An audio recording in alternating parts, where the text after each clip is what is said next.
Can we start? Okay. Now this is a new chapter. किसी batch में एक chapter pending चल रहा था, तो वो थोड़ा सा 20 मिनट्स 30 मिनट्स है. I will get it added. Okay, तो ये एक नया चैप्टर है, fresh topic, because we are starting timely today, so will get a better duration to complete it. Dividend section number 123 से 127, वेरी पॉपुलर नंबर. पहला नंबर इसका शुरू होता है 123 से. कितने लोग अकाउंट्स की क्लास में वर्ड सुने हैं, क्लास 11 12 में या कहीं पर भी? Have you heard about this word dividend? Dividend का नॉर्मल बोलते ही क्या मीनिंग आपके माइंड में आता है? सर हम लोग शेयर्स में इन्वेस्ट किया था और उस शेयर्स में अब हमको कंपनी वाला क्या दिया है? डिविडेंड दिया है. एक बेसिक पता आपको, एक बार एग्जाम में क्वेश्चन आया, एक कंपनी 10 साल से डिविडेंड नहीं दे रही है, बच्चे भावुक हो गए. 10 साल से डिविडेंड नहीं दे रही है, बहुत गलत हो रहा है. सुनो, हो सकता है कंपनी का कोई बड़ा प्रोजेक्ट आ रहा हो सकता है कंपनी चाहता हो कि सब चीज को वो अपना रखे पहले से बचाकर. तो रिमेंबर दैट डिविडेंड कंपनी दे भी सकता है, नहीं भी दे सकता है. डिविडेंड इज अ मैटर, मतलब dividend declaration is a matter of internal policy. Company कभी दे भी सकता है, नहीं भी दे सकता है. As a share holder Shivam can not demand I need dividend, मेरे को डिविडेंड चाहिए, आप लोग दे क्यों नहीं रहे, हम शेयर होल्डर है, मेरा राइट है. अगर कंपनी डिक्लेयर नहीं किया है, मैं वापस रिपीट कर रहा हूं, अगर कंपनी डिक्लेयर ही नहीं किया है, you can not claim dividend.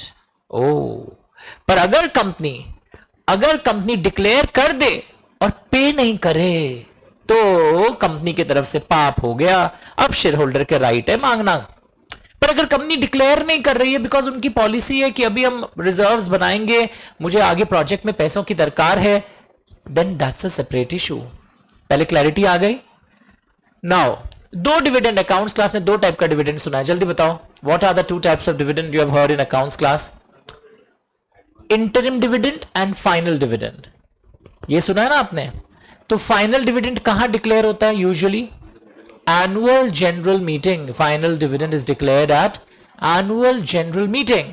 और अकाउंट्स के क्लास में कॉन्सेप्ट पढ़ते हो आप, इंटरिम डिविडेंड, वो कहां डिक्लेयर होता है? साल के बीच में. अकाउंट्स में तो यही पढ़ते हो ना, साल के बीच में.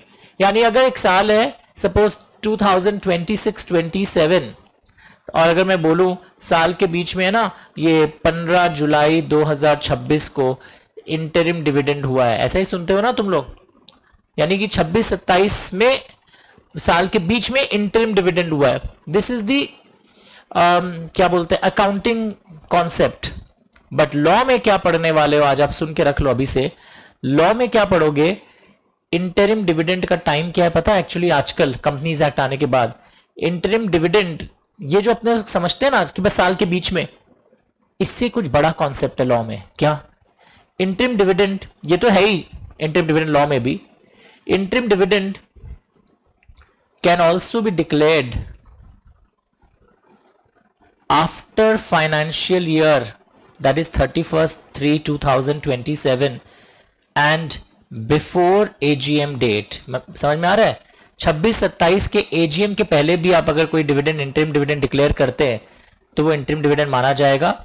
आउट ऑफ, हो सकता है मैं प्रॉफिट्स ऑफ 26-27 यूज कर रहा हूं, तो ये भी इंटरिम डिविडेंड माना जाएगा. यानी कि 1 मिनट बच्चा पार्टी, इंटरिम डिविडेंड का तुम्हारा बचपन वाला ज्ञान क्या था? साल के बीच में 26-27, मतलब कि 1 अप्रैल 26 से 31 मार्च 27 के बीच में, तो उस हिसाब से तो ये है इंटरिम डिविडेंड. लॉ में भी है, पर लॉ में बोलता है interim dividend can also be declared after financial year end up to the AGM date. तो अगर मैं बोलूं कि मैंने इंटरिम डिविडेंड डिक्लेयर किया है, यहां पर अगर मैं बोलूं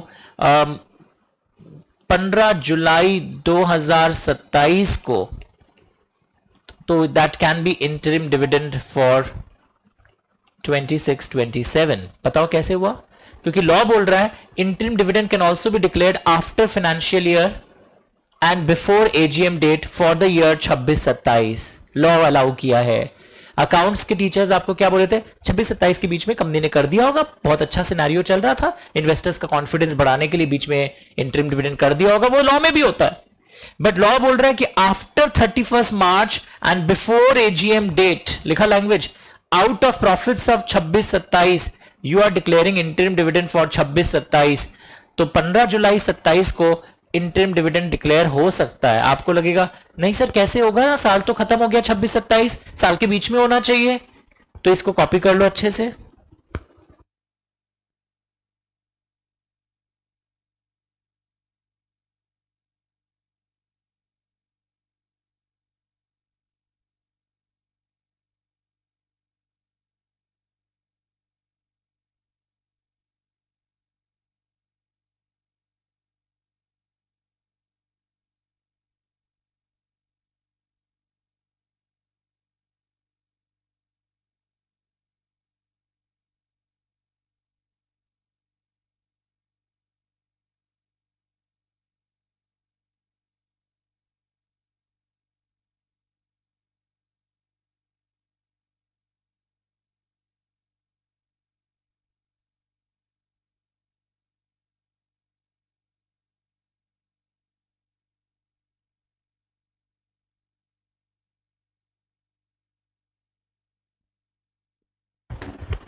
कॉन्सेप्ट क्लैरिटी आई। इंटरिम डिविडेंड नॉर्मली हम लोग क्या समझते थे बचपन से, साल के बीच में, पर आज क्या पता ना चला, interim dividend can also be declared after the year end and before the AGM date. अगर मैं कौन से साल के प्रॉफिट्स को यूज कर रहा हूं 26-27, तो वो कौन से साल का इंटरिम डिविडेंड माना जाएगा 26-27।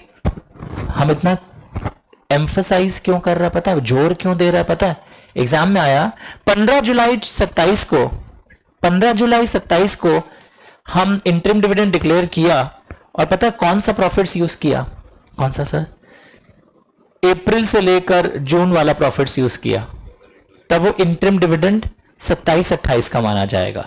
यानी आजकल एक नया खेला ये हो गया है कि इंटरिम डिविडेंड कौन सा साल का मानोगे वो ये भी डिपेंड करेगा तुम कौन सा साल का प्रॉफिट्स को यूज कर रहे हो।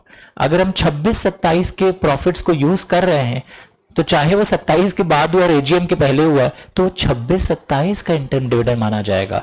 तो जो लोग रट के जाता है ना, 15 जुलाई का आंसर होता है पिछले साल का इंटरिम डिविडेंड। क्वेश्चन अगर हम चेंज कर दें, 15 जुलाई को इंटरिम डिविडेंड डिक्लेयर हुआ है, बट हम अप्रैल 27 से लेकर जून 27 के प्रॉफिट से इंटरिम डिविडेंड डिक्लेयर किए, तो फिर किस साल का माना जाएगा, करंट ईयर का इंटरिम डिविडेंड। गजब कॉन्सेप्ट। नाउ एक बात बताओ, इंटरिम डिविडेंड कौन डिक्लेयर करता होगा, फाइनल डिविडेंड कौन डिक्लेयर करता होगा। एक्चुअली एक बात बताओ, डिविडेंड देना है या नहीं देना है, पहले ये बेसिक डिसीजन कौन लेता है, बोर्ड ऑफ डायरेक्टर्स। फिर रेट ऑफ डिविडेंड, रेट क्या रेट हम लोग देना चाहते हैं, वो रिकमेंडेशन कौन देता है, बोर्ड ऑफ डायरेक्टर्स। पर डिविडेंड फाइनली डिक्लेयर और अप्रूव कौन करता है, share holders in case of final dividend. And interim dividend में वो आंसर भी बोर्ड ऑफ डायरेक्टर्स है। सर आप लिखवा दीजिए ना सर, मेरे को नहीं लिखवाएंगे, ये रहा पढ़ के देखो।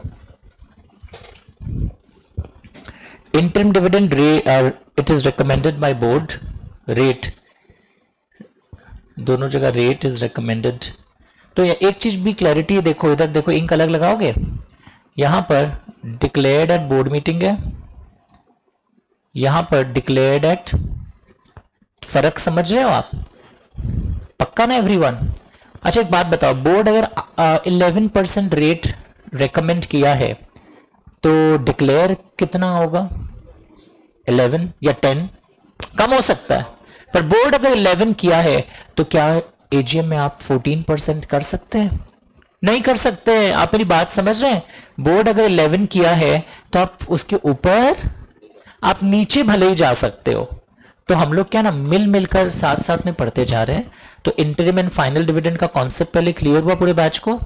एंड एक बात बताओ, डिविडेंड डिक्लेयर करना जरूरी है हर साल, नहीं नहीं, आज ही तो पढ़े थे, पर डिक्लेयर होने के बाद क्या पे करना जरूरी है, यस पे करना जरूरी है, बट एक बार डिक्लेयर कर दो, क्या आप इसको कैंसिल कर सकते हैं, नहीं कर सकते, क्योंकि सुप्रीम कोर्ट का एक जजमेंट भी आया है, dividend once declared can not be cancelled. आप पहले कैंसिल कर देते तो कैंसिल हो जाता, पर डिक्लेयर होने के बाद आप कैंसिल नहीं कर सकते। बट यहां पे एक लाइन लिखूंगा, ये भी कुछ केस लॉज आया हुआ है, लॉ में नहीं लिखा है, case laws held that dividend once declared can be cancelled in few exceptional cases. क्या आप बोल रहे हैं सर? कुछ एक्सेप्शनल केसेस में ऐसा हो सकता है अगर आपका डिविडेंड डिक्लेयर हुआ कुछ प्रॉफिट्स से, वो प्रॉफिट्स है ना गलत तरीके से ऑडिटर लोग मिलकर निकाला था, डिविडेंड इलीगली डिक्लेयर्ड, गलत तरीके से आपने प्रॉफिट्स अराइव करके कुछ कांड कराबा किया है। उसके बाद कैटास्ट्रोफिक इवेंट्स अगर आपके हो जाए देश में, लाइक अर्थक्वेक, वॉर, तो उस सिचुएशन में कंपनी हो सकता है क्या करे, डिविडेंड को, डिक्लेयर किए हुए डिविडेंड को कैंसिल कर दे कि ऐसी हालात हो गई कि अब हम क्या करें, हमारे पास कोई ऑप्शन नहीं है। तो ऐसे सिचुएशन में आपको हम ये चीज़ कैंसिल कर सकते हैं, चाहे कुछ हो गया हो।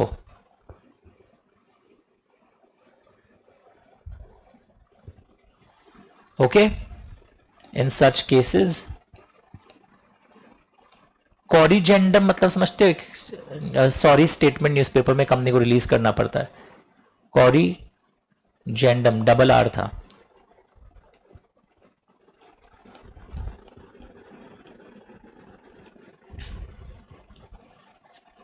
फायर डिस्ट्रॉइंग कंपनीज प्रॉपर्टी, सब कुछ लॉस हो गया, कंपनी का हालत बहुत खराब हो गई। तो इन सच सिचुएशन ये एक्सेप्शनल केसेस हैं। अगर यहां पर कभी कुछ हालात में केस लॉज बोलते हैं कि अगर करना भी पड़ता है, लॉ में तो बोला नहीं आप एक बार डिक्लेयर करने के बाद कैंसिल कर ही नहीं सकते हो, बिकॉज आपकी फिर एक लाइबिलिटी क्रिएट हो जाती है शेयर होल्डर्स के प्रति। तो लॉ में बोल रहा है आप कर ही नहीं सकते कैंसिल। बट इस टाइप के कैटास्ट्रॉफिक इवेंट्स पर, like earthquake, war, fire destroying companies property, in such cases corrigendum news statement newspaper about cancellation of dividend declared. तुम डिक्लेयर मत करो, कोई प्रॉब्लम नहीं है, तब ये क्वेश्चन पिक्चर में नहीं आ रहा है। ये क्वेश्चन पिक्चर में आ रहा है डिक्लेयर कर दिए और उसके बाद आप कैंसिल करना चाहते हो, then what is the impact. बोलो, पूरा बैच समझ में आया आपको ये कॉन्सेप्ट? तो हम लोग बहुत धीरे धीरे जा रहे थे। एक चीज आपको पता है, प्रेफरेंस शेयर्स पे जो डिविडेंड मिलता है वो फिक्स्ड रेट पे मिलता है, 9% प्रेफरेंस शेयर्स, 7% प्रेफरेंस शेयर्स, और इक्विटी शेयर्स पे डिविडेंड का जो रेट होता है वो बोर्ड रेकमेंड करता है। और अगर इंटरिम डिविडेंड, अरे क्यों छोड़ रहे हो, सब सही है। हाँ, वो तो कुछ प्रॉब्लम अंदर में, अभी छोड़ दीजिए प्लीज।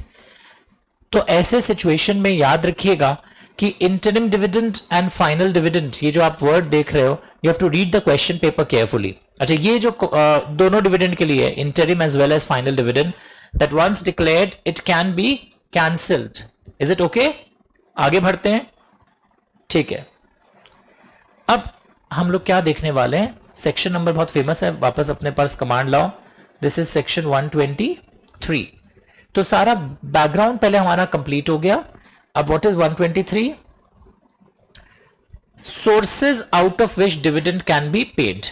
जब मैं बोलता हूं ना सोर्सेज का मतलब पैसा नहीं है, ये बेसिकली आपके रिजर्व्स एंड प्रॉफिट्स के कुछ पूल हैं जहां से आप डिविडेंड का पेमेंट करोगे। तो क्या क्या सोर्सेज है, कॉपी में हेडिंग बना लेना, सोर्सेज, कॉपी में एक हेडिंग बनाओ, सोर्सेज आउट ऑफ विच, तुम कॉपी में एक लाइन लिखो भैया, सोर्सेज ऑफ डिविडेंड डिक्लेरेशन। तुम डिक्लेरेशन में मत लिखो, लिखो sources, SOURCES of dividend, fast, sources of dividend. ठीक है, इतना लिखा कि तुम डिविडेंड कहां से दे सकते हो, इसके क्या सोर्सेज हैं, ये यहां पे पूछा जा रहा है। What are the sources? तो पहला सोर्स देखो board, second source, third source, fourth source, fifth लिखना PL क्रेडिट। तो ये सोर्सेस से आप यूजुअली फाइनल डिविडेंड हमेशा डिक्लेयर कर सकते हो। कॉपी में जगह लिखो, ब्रैकेट लिखो, पेज नंबर लिख देना। अभी कॉपी नहीं करने देंगे, ये आपको याद करके नोट डाउन पर रिवीजन के समय अपने आप लिखना है कि ये सोर्सेस से हम डिविडेंड डिक्लेयर कर सकते हैं। So sources out of which dividend can be current year profits, yes और नो। करंट ईयर प्रॉफिट्स के बाद बगल में एक लाइन लिखेगा माइनस डेप्रिसिएशन। बोलते हैं ये चेक कर लेना कि डेप्रिसिएशन आपने कानून के अनुसार दिया है ना, past year profits minus depreciation. पहले ठीक था, आप आके उल्टा कर दिए, आप और कम कर दीजिए please. Current year profits, master volume को कम कर दीजिए, मास्टर वॉल्यूम को कम कर दीजिए आप। Current year profits, past year profits, language मिला इसका पता करने जाना होगा आपको कमाई की दुकान में। Current year profits, past year profits, did you right it? Minus depreciation सब में करते जा रहे हैं, और ये डेप्रिसिएशन का ना एक शेड्यूल होता है, लिखना होगा शेड्यूल 2। जैसे कंपनी लॉ में कई बार आप कई चीजों का शेड्यूल देखते हैं ना, इसका है schedule number 2। Current year profits, past year profits. अच्छा, ये सीजीएसजी का मतलब क्या बताओ? सेंट्रल गवर्नमेंट आपको एक गारंटी देता है गवर्नमेंट कंपनीज में, हम लोग आपको पैसा दे देंगे अगर लॉस हुआ तो, डिविडेंड डिक्लेरेशन के लिए। ओके, फ्री रिजर्व्स से भी आप डिविडेंड दे सकते हैं। And last but not the least, PL account credit balance, ये माइनस डेप्रिसिएशन दोनों में किया आपने। मैं चाहता हूं एक बार डी को पढ़ लो, तो जब तुम आंसर कॉपी करोगे ना, कॉपी में सोर्सेज में सिर्फ करंट ईयर प्रॉफिट्स मत बोलना। Current year profits after providing depreciation, past year profits after providing for depreciation according to which schedule. ये शेड्यूल 2 में क्या होगा? डेप्रिसिएशन का क्या दिया हुआ रहेगा?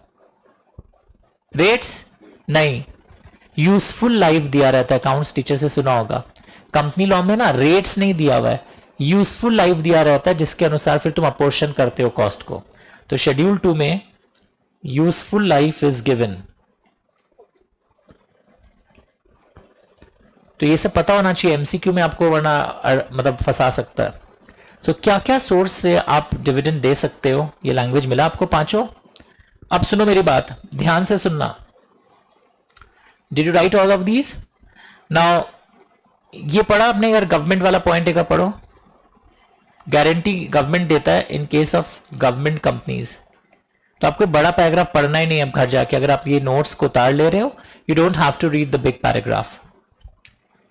अच्छा, व्हाट इज दिस पैराग्राफ? कि इसमें पता है क्या बोला जा रहा है, ये भी आप अपने सोर्स के अंदर डालोगे। बिफोर डिक्लेयरिंग डिविडेंड,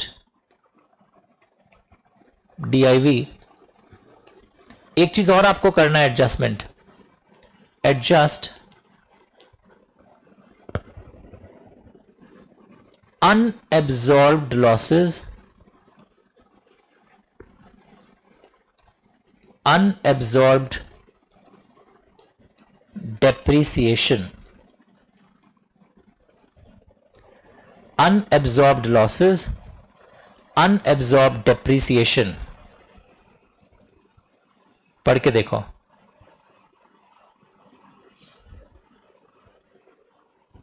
पढ़ के देखना।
Before declaring dividend, adjust unabsorbed losses and unabsorbed depreciation. Language मिला? Sure everyone? तो मेरी बात ध्यान से सुनो, ये क्या चीज है? व्हाट इज, अकाउंट्स में सुना, ये टैक्स में सुना, अनअब्सॉर्ब लॉसेस। पेपर में ना दिया रहेगा पुराने कुछ लॉसेस के बारे में। तो जैसे यहां देखोगे आप, एक सम है, आओ इस पेज में, तुमको पूछ रहा है ये करंट ईयर, ऐसे लिखो, क्वेश्चन में दिया रहेगा। ये है बिफोर डिप्रिसिएशन का टेबल, ये है आफ्टर डिप्रिसिएशन का टेबल। तो एक बात बताओ सबको, देखो एक बार बोर्ड देखो, बोर्ड देखो, बोर्ड देखो, बोर्ड देखो। 1,00,000 बिफोर डिप्रिसिएशन है, इस साल का डिप्रिसिएशन 30,000, सो प्रॉफिट्स आफ्टर डिप्रिसिएशन कितना हुआ? 70। अगर हम भी स्टूडेंट होते तो हम लिखते 70,000 अवेलेबल है डिविडेंड डिक्लेरेशन के लिए। पर एक्चुअली में अभी हम एक लाइन पढ़ के आए कि डिविडेंड डिक्लेरेशन के पहले कुछ एडजस्टमेंट करना है। कैसा एडजस्टमेंट करना है? अनएब्जॉर्ब्ड लॉसेस का, यानी कि इस साल के पहले कोई लॉस हुआ है जो अभी तक एडजस्ट नहीं हुआ है, तो उसको पहले मुझे माइनस करना पड़ेगा। तो जैसे इधर देखो बच्चा लोग, ये लॉस आ रहा है क्योंकि देखो डिप्रिसिएशन 30 का है, प्रॉफिट्स 28 का बिफोर डिप्रिसिएशन, तो ये तीनों को भी है ना मुझे माइनस करना पड़ेगा, और फिर जो प्रॉफिट्स आएगा वो मेरा डिविजिबल प्रॉफिट्स होगा, यानी कि डिविडेंड डिक्लेरेशन के लिए अवेलेबल। नॉर्मल सिनेरियो में एक स्टॉप राइटिंग। नॉर्मल अभी हम लोग पहला लाइन क्या पढ़ा था आज, कि जब भी हम डिविडेंड डिक्लेरेशन के बारे में सुनेगा, what will I do? I will just minus and find out the data. पढ़ के देखो एक बार।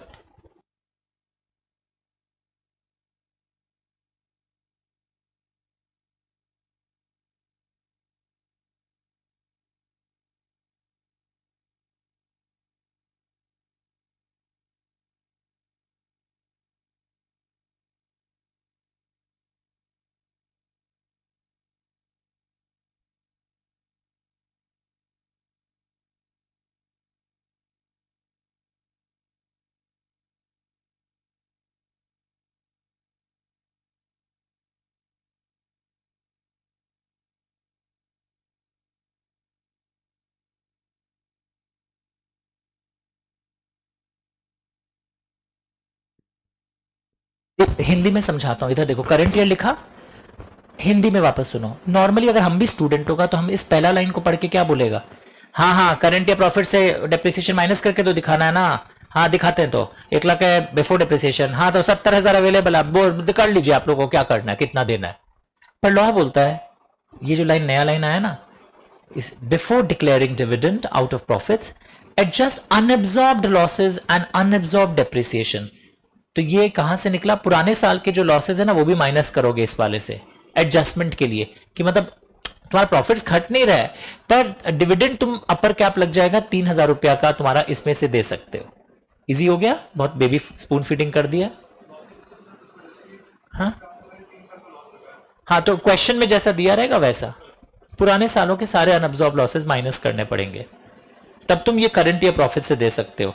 अब फिर बाई चांस माइनस करने के बाद तुम्हारा आ ही नहीं रहा, तब तुम उदास मत होना, तुम्हारे लिए पास्ट ईयर प्रॉफिट्स भी है ना। सर हमारा वो भी नहीं है तो तुम्हारे पास फ्री रिजर्व्स भी है। तो तरीका है, पर अगर तुम प्रॉफिट्स वाला फैक्टर पर खेलना चाहते हो तो पहले तुमको ये unabsorbed losses and unabsorbed depreciation भी माइनस करना पड़ेगा। Did you understand everyone? पक्का एवरीवन? हटाता हूं। नाउ लुक हियर एवरीवन, एक और चीज अभी भी खत्म नहीं हुआ आंसर सोर्स में। प्रॉफिट्स कंप्यूट करने के समय, मतलब इस पे एक सम आने वाला है, हम बोल रहे हैं आपको, जिस साल आएगा सबका रॉन्ग होगा। प्रॉफिट्स कंप्यूट करने के समय ऑल्सो एक्सक्लूड, पढ़ के देखो, फ्रॉम प्रॉफिट्स। तो एक क्वेश्चन लिखेगा अपने कॉपी में, how to calculate the profits available for dividend, page number dash. How to calculate profits available for dividend, page number dash.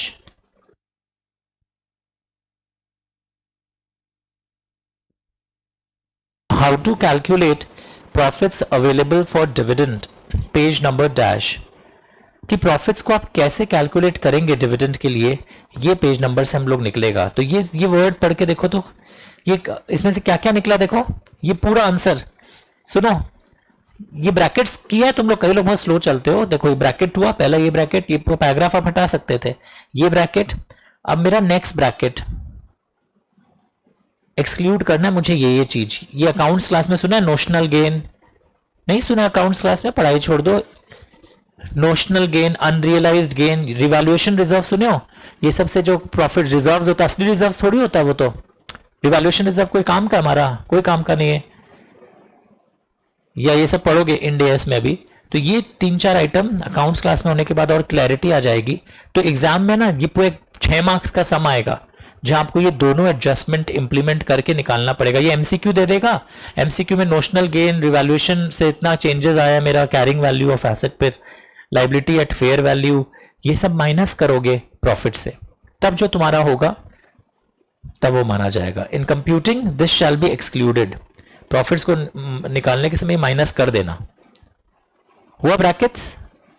Copy में प्लीज मैं बोल रहा हूं लिखा, और लिख देना 3 ब्रैकेट्स वेयर आइडेंटिफाइड। कई लोग इसके आज के बाद सीधा एग्जाम के एक दिन पहले पढ़ेगा ना, सोर्सेज ऑफ डिविडेंड डिक्लेरेशन में लिखो कॉपी में 3 brackets where marked on page number dash, कि 3 ब्रैकेट्स है कि डिविडेंड डिक्लेरेशन अगर हम डिविजिबल प्रॉफिट से कर रहे हैं, 3 डैशेस है, उन 3 डैशेस के आधार पर हमारा डिविडेंड डिक्लेरेशन हो रहा है। Did you right it everyone? बोलो। अब सुनो, एक बात है, पहले होता था पुराने कंपनी लॉ में कि अगर आप डिविडेंड डिक्लेयर करने का सोच रहे हैं तो आपको रिजर्व्स में ट्रांसफर करना पड़ता था, पर आजकल क्या लिखा हुआ है देखो, अ कंपनी में, मतलब कि इट्स ऑप्शनल, ब्रैकेट करो, ये है इट इज ऑप्शनल, मतलब जरूरी नहीं है कि डिविडेंड डिक्लेरेशन के पहले आप प्रॉफिट से रिजर्व्स में ट्रांसफर करें। Transfer to reserves is optional before dividend, short में लिख दिया हूं। जरूरी नहीं है कि आप इसमें से यूज करें, पर अगर आप मतलब ट्रांसफर करें, पहले क्या होता था, तुम बोलता कि तुम डिविडेंड देगा, पहले कुछ रिजर्व में 1% डाल, अलग कर उस पैसे को। आजकल कंपलसरी नहीं है, बिना रिजर्व्स में ट्रांसफर किए तुम डिविडेंड गांव में शेयर होल्डर्स को बांट सकता है। It is not compulsory to transfer to reserves. पक्का एवरीवन इन द बैच? अब देखो, अगर कंपनी को प्रॉफिट्स की कमी हुई है, लैंग्वेज ध्यान से देखना, अगर कंपनी को प्रॉफिट्स की कमी हुई है या प्रॉफिट्स हुआ ही नहीं है और कंपनी फिर भी डिविडेंड डिक्लेयर करना चाहता है out of reserves, free reserve से करना चाहता है, देन ये ब्रैकेट कर लो, हो जाएगा rules related to declaration out of free reserves, declaration of dividend out of free reserves, then rules related to declaration out of free reserves to be followed. तो अगर आप डिविडेंड डिक्लेयर करना चाहते हो आउट ऑफ फ्री रिजर्व्स, मेरी बात सुने आप लोग, तो आपको उसके कुछ रूल्स फॉलो करना पड़ेंगे कि फ्री रिजर्व से आप डिविडेंड डिक्लेयर करना चाहते हो, वरना आप कर ही नहीं सकते। मतलब एक रूल्स का एक लंबा लिस्ट आने वाला है। Look here everyone, what do you mean by free reserves? General reserve और एक डिविडेंड इक्वलाइजेशन रिजर्व को भी फ्री रिजर्व माना जाता है। ये नाम क्या हो गया? ये डिविडेंड डिक्लेरेशन के लिए पे हो रहा है, तो ये भी फ्री रिजर्व्स का पार्ट माना जाता है। पीएल क्रेडिट को यहां फ्री रिजर्व्स का पार्ट मत मानना, पीएल क्रेडिट अलग माना जाएगा। तो एक लड़का पूछता है, अगर हम देखो आज सोर्स क्या क्या था, वापस देखो, हम लोग अभी कौन से डिस्कशन में आ गए? फ्री रिजर्व से मुझे डिविडेंड डिक्लेयर करना है। तो अगर क्वेश्चन आएगा फ्री रिजर्व से करना है तो रिजर्व रूल्स पिक्चर में आएगा। एग्जाम में पता बेवकूफ कैसे बनाएगा? कंपनी का है ना प्रॉफिट्स इनएडिक्वेट है, कंपनी का प्रॉफिट्स है ही नहीं, पर पुराना पीएल क्रेडिट को यूज करना चाहता है, देन नो रूल्स। रूल्स कहां पर है? फ्री रिजर्व्स है, मेनी रूल्स, मतलब एक्चुअली 3 रूल्स है, 3-4 रूल्स है, पर पीएल क्रेडिट में रूल्स नहीं लग रहा है। रूल्स कहां लग रहा है? फ्री रिजर्व से अगर आप डिक्लेयर कर रहे हो तो आपके रूल्स पिक्चर में आ रहे हैं। Did you understand everyone in the batch? तो हम लोग आज एक एक करके देख रहे थे। पता एक रिवीजन कराता हूं, हमने आज इंटरिम एंड फाइनल डिविडेंड का कॉन्सेप्ट क्लियरिटी किया। फाइनल डिविडेंड एजीएम है और इंटरिम डिविडेंड का अकाउंटिंग कॉन्सेप्ट क्या था? साल के बीच में, साल के बीच में, आज बड़े हो गए हम लोग, साल खत्म होने के बाद भी उस साल का इंटरिम डिविडेंड होता है बिफोर एजीएम। तो बेसिकली इंटरिम डिविडेंड में किस साल का प्रॉफिट्स यूज हो रहा है वो भी देखा जाता है। तो पुराना प्रॉफिट्स यूज हुआ तो वो पुराना साल का इंटरिम डिविडेंड माना जाएगा। सर साल तो खत्म हो गया, बीच में थोड़ी हुआ, बाद में हुआ, चलेगा, वो भी माना जाता है। इंटरिम डिविडेंड और फाइनल डिविडेंड के सोर्सेज क्या है? फाइनल डिविडेंड के 5 सोर्सेज हैं, उसमें एडजस्टमेंट्स आपको डेप्रिसिएशन एंड अनअब्सॉर्ब्ड डेप्रिसिएशन का करवाया मैंने बहुत कुछ।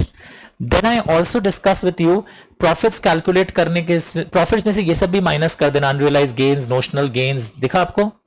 डिविडेंड कहां से डिक्लेयर होता है? अगर फ्री रिजर्व से होता है तो रिजर्व के रूल्स पिक्चर में आएंगे, और पीएल क्रेडिट से अगर डिक्लेयर कर रहे हो तो रिजर्व रूल्स पिक्चर में नहीं आएंगे। तो ये रिजर्व रूल्स पर अब कुछ ज्ञान है। कैन यू गेट इस? तो मैं चाहता हूं आप एक बार इसको पढ़ो। Start reading everyone, just reading करो। अच्छा सुन लो, पहले हिंदी में सुन लो। हिंदी में ए बोर्ड रेट रिकमेंड करता है, एक तो तुम्हारा करंट या प्रॉफिट्स है नहीं, एटीट्यूड, और तुम बोलते हम फ्री रिजर्व से देगा, बहुत देगा। तो लॉ बोलते कैप, कैप समझते हो, ऊपर लिमिट। बोलते अगर आप फ्री रिजर्व से देना चाह रहे हो तो सुनो भाई, जो रेट ऑफ डिविडेंड तुम देने का सोच रहे हो ना, वो मैक्सिमम पिछले 3 साल का जो average rate of dividend declared है उसके ऊपर नहीं जा सकता। फिर फ्री रिजर्व से हम देगा, बोलो दे सकते हो, पर वो पैसा उठाने के पहले मतलब मैक्सिमम कितना अमाउंट आप उठा सकते हो, वो मैक्सिमम इतना होगा। क्या चीज का 1/10 है? ये फिगर आपको दिख रहा है, पर इस फिगर से पहले एक लेस कर देना, इसका 1/10 होगा एक्चुअली। करंट ईयर लॉस अगर कोई है वो पहले सेट ऑफ कर देना 1/10 वाले फिगर से। समझ में आ रहा है? तब वो अमाउंट आप ड्रॉ कर सकते हो इंटरिम डिविडेंड के लिए। एंड सुनो, मेरा एक वॉलेट है, वॉलेट समझते हो? अरे बटुआ हिंदी में बोलते हो। हम तुमको बोले ये लो 1000 रुपया का, मेरा वॉलेट में कितना रुपया है, सारा खर्चा कर देना, पर सुनो 150 रखना। तो मतलब तुम कितना खर्चा किया? 850। वापस हिंदी में सुनो, मेरे वॉलेट में 1000 है, अरे तुम कर देना फ्री रिजर्व से खर्चा, पर 15% मेंटेन रखना। अब बताओ समझ में कि हम क्या बोलना चाह रहे हैं? इंटरिम डिविडेंड के लिए तुमको सब अलाउड है, पर बैलेंस मेरा कितना बचना चाहिए? Minimum 15% of paid up share capital. समझ में आया? अब रीडिंग करो, सुनो, हम पढ़ाएंगे, हम ट्रेलर दिखाए थे, हम एक एक लाइन पढ़ाएंगे आपको। थोड़ा सा कंफर्ट के लिए अगर रीडिंग कराने के पहले read it, I will explain, don't worry.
एक एक करके समझते हैं how the things are working.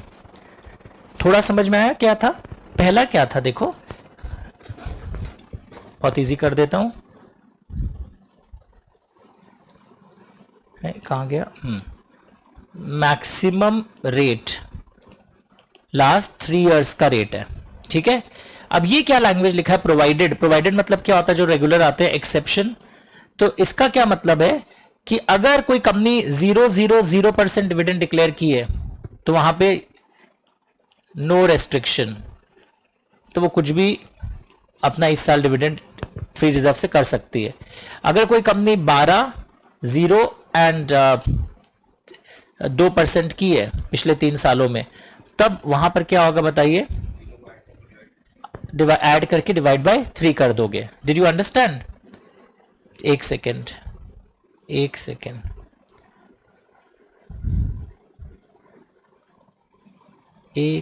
जाना मत।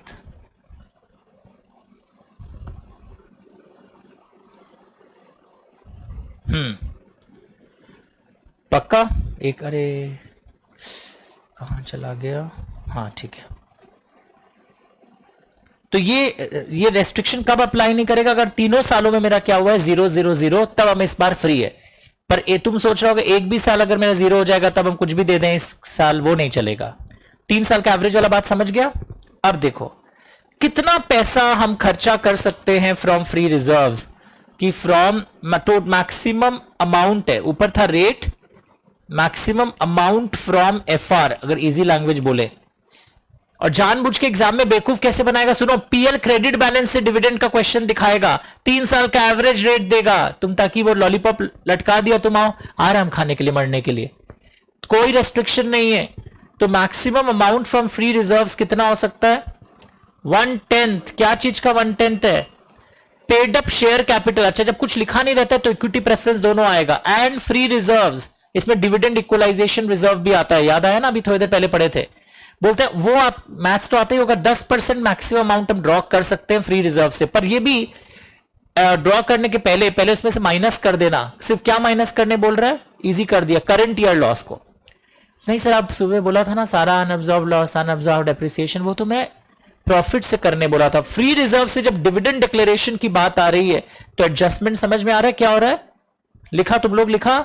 नहीं लिखा होगा सर, आपको पता कैसे चलता? हम लोग बीच में लंदन स्टैचू बन गए।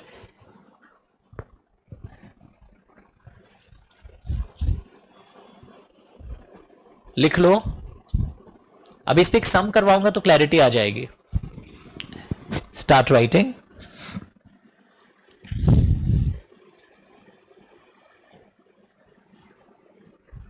Writing everyone? श्योर? शिवम देखो कुछ मिस हो रहा है, 0.0 वाला ऊपर एग्जाम्पल मिस होगा पक्का। तो लिख लिया 12.02। हाँ देखो, हमको पता कैसे चल रहा है। हमेशा क्रॉस चेक करो घर में, जब वीडियो क्लास करते हो टैक्स का, उसमें तो और ध्यान रखना। पता चलेगा बहुत सारी टीचर्स का तुम लिखा ही नहीं, वहीं से पेपर्स आ गया। अब देखो balance, minimum balance in reserves कितना बचना चाहिए आपका। इसमें सुनो कंपैरिजन देखो, इस बार paid up share capital and free reserve नहीं है, इस बार सिर्फ क्या है? समझ में आ रहा है? ये सब में लोग मिस्टेक कर रहे। ऊपर में paid up share capital and free reserves था, नीचे में क्या है? सिर्फ 15% ऑफ लिखो। Balance in reserves, maintain balance in reserves, मतलब तुम पूरा अपना बटुआ खाली मत कर देना। सारा रेस्टोरेंट में अगर उड़ा देगा तो टैक्सी का भाड़ा के लिए पैसा चाहिएगा ना, 15% घर लौटने के लिए। तो बैलेंस जो मेंटेन करना है आफ्टर यूजिंग, तो तुमको ऐसा कुछ अपना सेटिंग करना पड़ेगा कि सब चीज मेंटेन हो जाए। हम तुमको 1000 रुपया दे रहा है, जो भी कर 150 बचा लेना, तो बच्चा भी बता देगा मैक्सिमम खर्चा कितना हो सकता है। 850 खर्चा करने के पहले ये भी देख लेना कि तुम्हारा कोई करंट ईयर का लॉस आया तो पहले वो माइनस कर लेना, मतलब वो भी बंदोबस्त तुमको रखना पड़ेगा, तब तुम फिर 850 नहीं कर पाओगे। अंडरस्टूड? कम हो जाएगा तुम्हारा क्वांटम।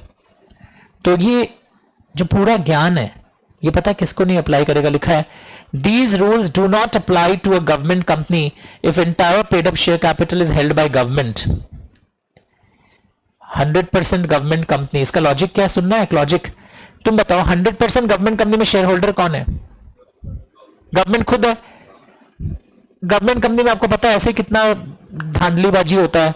तो 100% गवर्नमेंट कंपनी को अलाउ ही नहीं किया गया कि वो फ्री रिजर्व्स तोड़ तोड़ के पैसा उठाए।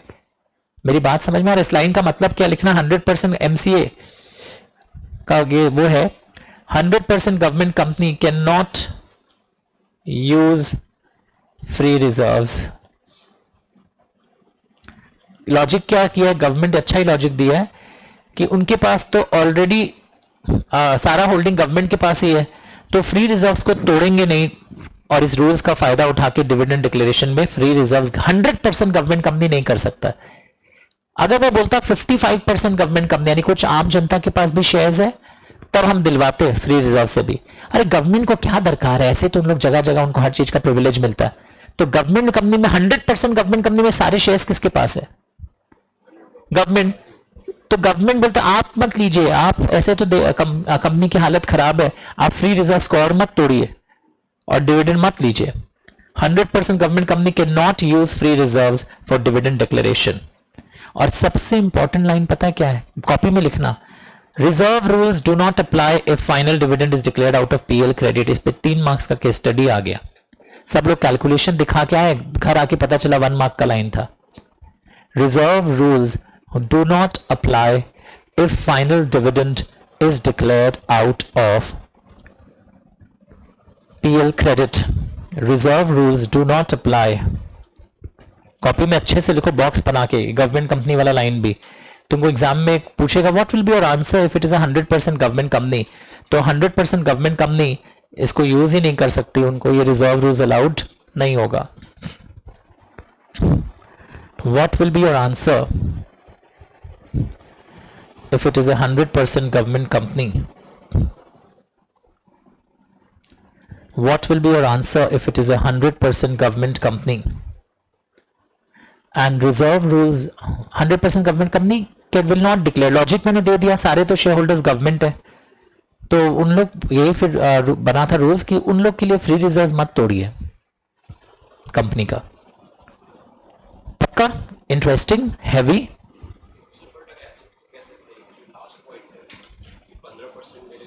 Balance after withdrawal shall not fall below. मेरे बटुआ में मिनिमम इतना मेंटेन रहे। तुम रिजर्व्स पूरा खाली नहीं कर दोगे, रिजर्व्स में इतना।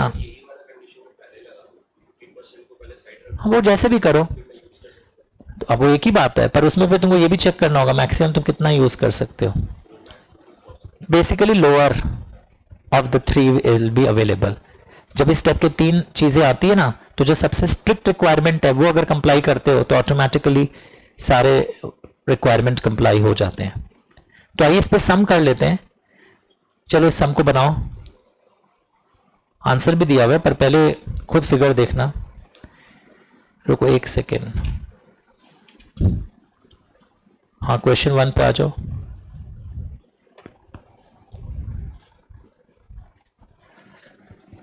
इतना हेल्प कर देता तो जल्दी हो जाएगा। कंपनी को इस साल क्या हो रहा है? नेट लॉस हो रहा है, मतलब कि इनएडिक्वेट प्रॉफिट्स है, एब्सेंस ऑफ प्रॉफिट्स है, और ये बैलेंसेस यहां पर दिए हुए हैं। इक्विटी शेयर्स, जनरल रिजर्व बहुत इंपॉर्टेंट बैलेंस है। बताओ क्यों? सब खेला तो यहीं से होगा ना। डिबेंचर रिडम्पशन रिजर्व मेरे कोई काम का नहीं है कंपनी। और एक गुड न्यूज है, यहां लिख दिया company has not declared dividend in the last 3 years। Now यहां पे क्वेश्चन है, decide whether AB limited is allowed to declare dividend out of free reserves, और मैक्सिमम अमाउंट कितना डिक्लेयर होगा। तुमने भी इस तरह अंडरलाइन किया मेरी तरह? तो एकदम बच्चा बुद्धि बताते हैं मैं आपको। पहले तो ये देखो, पूरा रूल्स का रेफरेंस दिया, इसको अंडरलाइन करना। 3 साल दिया नहीं है रेट ऑफ डिविडेंड, तो यहां पे नो रेस्ट्रिक्शन। वाह, गुड न्यूज लगा। पर कंडीशन 2, मैक्सिमम अमाउंट जो हम ड्रॉ कर सकते हैं यहां पर, दैट इज 10% मैक्सिमम अमाउंट। लिखना चाहिए मैक्स अमाउंट। बट उस मैक्स अमाउंट में से कितना, एक minute, maximum of paid up share capital, तो 100 लाख का 10% कितना होता है? रुको, मैं 10% क्या चीज का था अगर आप भूल गए? Paid up share capital plus minus उसमें करंट ईयर लॉस करना पड़ता है। तो अब तुम देखो यहां फ्री रिजर्व्स कितना था, ऊपर क्वेश्चन पेपर देखो, क्वेश्चन पेपर देखो, इधर देखो, मेरे साथ देखो भाई। ये है तुम्हारा पेड अप शेयर कैपिटल, ये तुम्हारा रिजर्व। तो 100 प्लस 150 कितना होता है? 250। इन लोग भी क्या किया देखो, 250 लाख। बट उसमें से आया तुम्हारा कितना? 25 लाख। बट ये 25 लाख हम यूज नहीं कर पाएंगे। 25 लाख में से माइनस करेंगे करंट ईयर लॉस। एग्जाम में अगर पुराना लॉस देगा तो उसको इग्नोर कर देना। और करंट ईयर लॉस कितना है? क्वेश्चन देखो, मैं जूम कर रहा हूं, कितना है? 20 लाख समझ में, हम कैसे क्वेश्चन में भी अंडरलाइनिंग्स करना आपको ये भी समझा दिया है। तो ये आपका अवेलेबल अमाउंट कितना है 5 लाख। से हम उठा लेंगे 5 लाख, रुको 5 लाख भी नहीं उठा सकता क्या पता है। तुमको अब ये भी देखना है कि मैक्स बैलेंस ऑफ रिजर्व्स आपका कितना मेंटेन रहेगा। तो सपोज तुम्हारा ये कितना है 150 लाख। 150 लाख का 15% कितना होता है, सॉरी लिखा balance of reserves should not fall below 15% of paid up share capital. तो मेरे केस में पेड अप शेयर कैपिटल कितना है, तो इसका 15% कितना होता है, मेरा 15 लाख मेंटेन होना चाहिए, पर हम तो उठा ही रहे हैं कितना 5 लाख। तो अगर हम एग्जिस्टिंग रिजर्व्स मेरा 150 लाख है, उसमें से हम 5 लाख उठा लेते हैं तो भी बहुत है मेरे पास। वही लिखा है यहां पर, पढ़ के देखो, एक बार पढ़ के देखो। Proposed withdrawal is of how many lakhs, तो भी मेरे पास बहुत बचेगा ना, है ना। तो कोई प्रॉब्लम नहीं है, हम 5 लाख आराम से उठा सकते हैं। मेरा मैक्सिमम अमाउंट जो निकला था ना, मुझे क्रॉस चेक करना है ये मैक्सिमम अमाउंट का concept. Did you understand everyone? तो चलो वापस शुरू से सम देखो, हम आता है।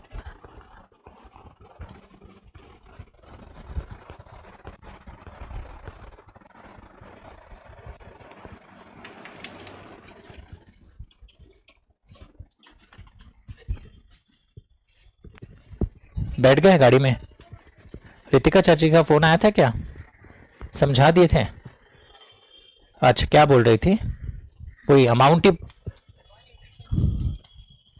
उनको कितना बोला है वो? नहीं तो वो अगर बोला है तब तो होगा ही ना। क्या हेलो,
एक कॉल आ गया था।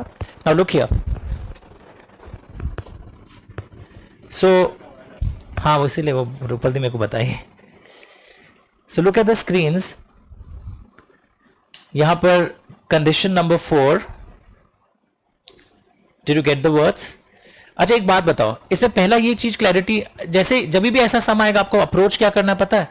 आप पेड अप कैपिटल अलग निकाल लीजिए, फ्री रिजर्व्स अलग निकाल लीजिए, फिर परसेंटेज अप्लाई कर दीजिए कि देखो rate of, suppose rate of dividend के अनुसार तुम्हारा कैलकुलेशन आता, अगर तुम्हारा सपोज कुछ और फिगर यहां आता 5 लाख, हो सकता है तुम वो रेट ऑफ डिविडेंड वाला भी ले लेते, क्योंकि तुम्हारे पास तो रिजर्व्स बहुत है ना। बेसिकली तुमको पता है, जैसे चाचा जी बोले थे 5 बजे तक घर आ जाना, एक जन बोले थे 2 बजे तक घर आ जाना, तो तुमको ना सबसे ऐसा करना होगा कि सारा कंप्लायंस हो जाए, रूल ऑफ हार्मोनियस कंस्ट्रक्शन सारा अप्लाई करना पड़ेगा। Did you understand everyone in the batch? आइए एक होमवर्क लिखोगे, question number 2 and question number 3 दोनों करोगे आप घर जाके। फिगर्स मुझे भेजना, अभी खत्म नहीं हुआ क्लास, मैं बता रहा हूं, you must do both of these. और 2 कर ही लेते हैं, आ जाओ आ जाओ बच्चा लोग, आओ तुम लोग करो अपने आप, क्वेश्चन 2 करो। हाँ बहुत अच्छा है, ताकि पूरा अप्लाई हो जाएगा concept. X limited paid up share capital is 50 crore, general reserve is 100 crore, एक पहला केस है। कैपिटल रिडेम्पशन रिजर्व, अच्छा सीआरआर मेरे कोई काम का है, सिक्योरिटीज प्रीमियम मेरे काम का है नहीं है, यहां पे काम का नहीं है। Average rate of dividend of last 3 years is 12%, हम लोग देना चाह रहे हैं 10%, चलो वो भी अच्छी बात है। Current year loss 2 crore, how much final dividend out of free reserves is possible, कितना दे सकते हैं हम। तो एक एक करके खेलें। जैसे यहां पे पहला पॉइंट क्या था, रेट ऑफ डिविडेंड मैक्सिमम कितना हो सकता है, 3 साल का एवरेज रेट, तो मेरा कितना आ रहा है 10%, और ये कितना है 12%। तो ये 10% ऑफ सो एंड सो, ये 50 + 10 क्यों आया। पहले तो देखो, एक मिनट, इस पहला रूल 1 सेटिस्फाइड कैसे हुआ, लिखो तुम लोग भी रूल 1 क्यों सेटिस्फाई हुआ। वेरी गुड, लिखो लिखो, एक एक को करते हैं कंप्लीट। पहले रूल 1 सेटिस्फाइड लिखो।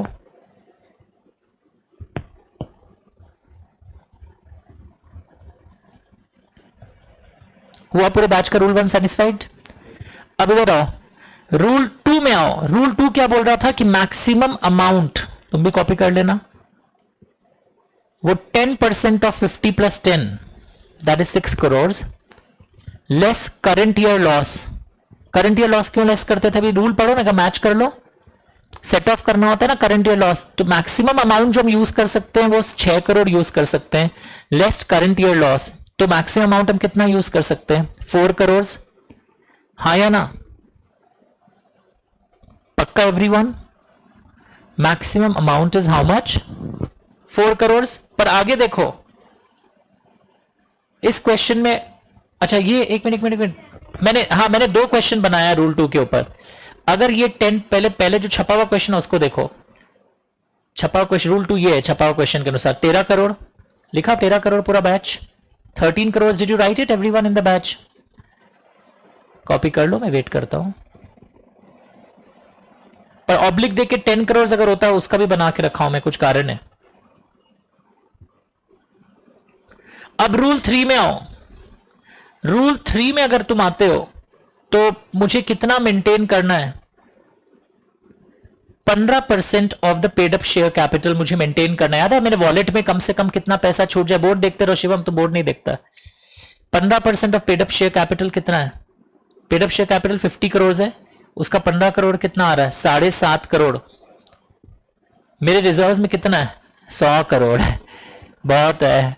अगर हम 100 करोड़ में से ये 13 करोड़ यूज भी कर लेंगे तो कोई प्रॉब्लम है क्या, कोई प्रॉब्लम नहीं है, तो हम यूज कर सकते हैं। तो फाइनल डिविडेंड हम कितना दे सकते हैं, 13 करोड़ निकला मेरा आंसर। और अगर मेरा जनरल रिजर्व 10 करोड़ होता, जो मैं और एक क्वेश्चन बनाया ना बाजू में देखो इंक चेंज करके, तो मेरा कैलकुलेशन मैंने वो भी शो कर दिया, रेड इंक वाला कैलकुलेशन 10 करोड़ वाले का। यस और नो। तो हम 2 सम क्यों करवा दिया, ताकि आपको वापस से फ्लेक्सिबिलिटी आए। तो एक मेरे को बताओ, if you are declaring dividend out of free reserves, समझ रहे हो, अगर तुम फ्री रिजर्व से डिविडेंड डिक्लेयर कर रहे हो तो सबसे पहले ये बताओ, पहला रूल क्या है, रेट ऑफ डिविडेंड मैक्सिमम 3 साल का एवरेज रेट हो सकता है।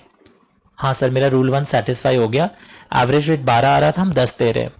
मेरा सेकेंड लाइन ऑफ अटैक, मैं अगर ये बोलूं कि मैक्सिमम अमाउंट हम बटुआ से कितना निकाल सकता है, sir 10% of paid up share capital plus free reserves, फिर माइनस कर दीजिएगा करंट ईयर लॉस, तो ये आप मैक्सिमम निकाल सकते हैं माइनस के बाद जो आएगा। पर सर आप निकाल नहीं पाएंगे, क्यों, आपका सर बैलेंस बहुत कम हो गया, बैलेंस भी मेंटेन करना पड़ेगा ना, वॉलेट पे 15% ऑफ, और इस बार 15% ऑफ सिर्फ पेड अप शेयर कैपिटल है। अच्छा अब क्वेश्चन ये पूरा हो गया, सम कॉपी, ये क्वेश्चन लिखा है, what will be your answer, question पे लिखो, नहीं लिखा है बुक में लिखो, what will be your answer if general reserve is 10 crore, what will be your answer if, हाँ वहीं तो लिखा है मैंने भी, देखो जहां मैंने लिखा है, what will be your answer, what will be your answer if general reserve is 10 crore,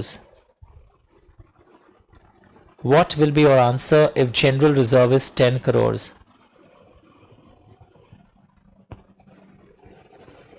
What will be your answer if general reserve is 10 crores?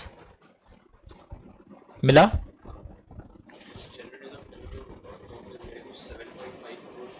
ये देखो इधर देखो ना कितना आ रहा है, 4 करोड़ तुम दे सकता है मैक्सिमम, कोई भी तो भी प्रॉब्लम नहीं है, तो भी प्रॉब्लम नहीं है ना। अगर जनरल रिजर्व 10 करोड़ है तो भी प्रॉब्लम नहीं है, हम दे ही सकते हैं।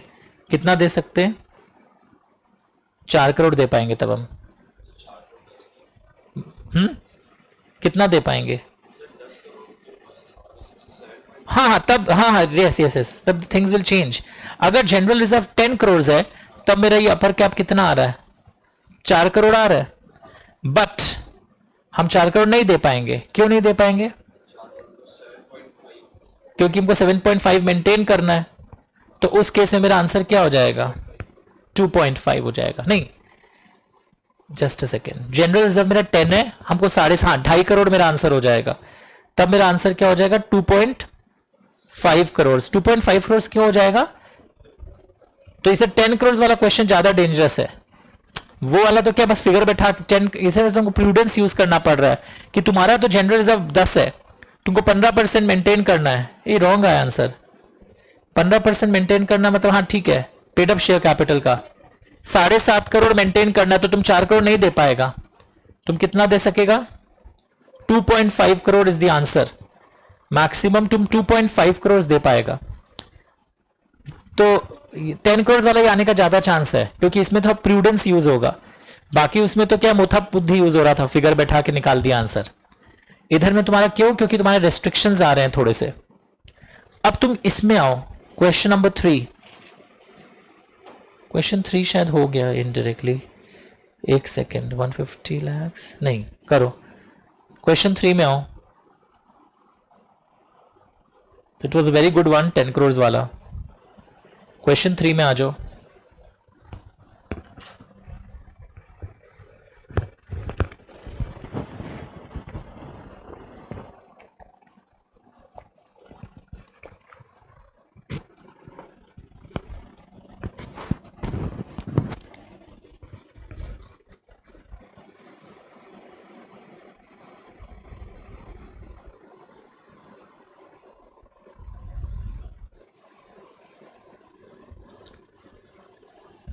Paid up share capital plus free reserves का 10% माइनस करंट ईयर लॉस, तो आ रहा है मेरा 11 करोड़ मैक्सिमम अमाउंट।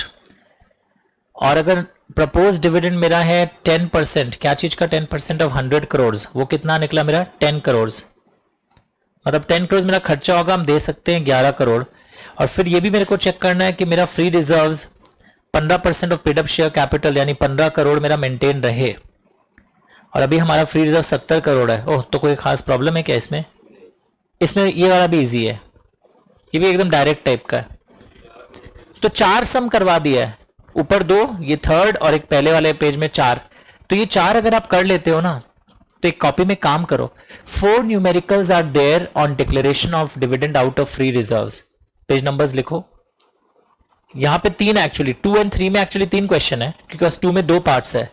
ये रिमाइंड, कॉपी में लाइन लिखवाने का रीजन क्या आपको? ताकि याद दिलाएं। ये कॉपी ऐसा मेंटेन हो रहा है कि आपको कॉपी याद दिलाएगा कि मैं साथ में हूं। There are 4 questions on declaration of dividend out of free reserves, जहां पे हम लोग एग्जाम में सिर्फ रूल नहीं दिखा के आना है, रूल का पूरा थ्योरी लिखना होता है। फायदा क्या बताओ? 5 में 2.5 मिल जाएगा कैलकुलेशन रॉन्ग होने से भी। 3 numericals way done on declaration of dividend out of free reserves. 3 numericals are there on declaration of dividend out of free reserves. 3 numericals यहां पर आपको दिख रहे हैं। पक्का everyone in the batch? तो it's a big topic, it requires time. Now look here everyone in the batch. अब 2 minute मैं चुप रहूंगा, so that's good. 4 सिंपल बातें आपको यहां दिख रहा होगा। एक सेकेंड, आपके ओरिजिनल बुक में भी मैं जाता हूं। ये चारों बातें दिख रही हैं आपको? Can you see this? ये क्या मैंने आपको करवाया था आज?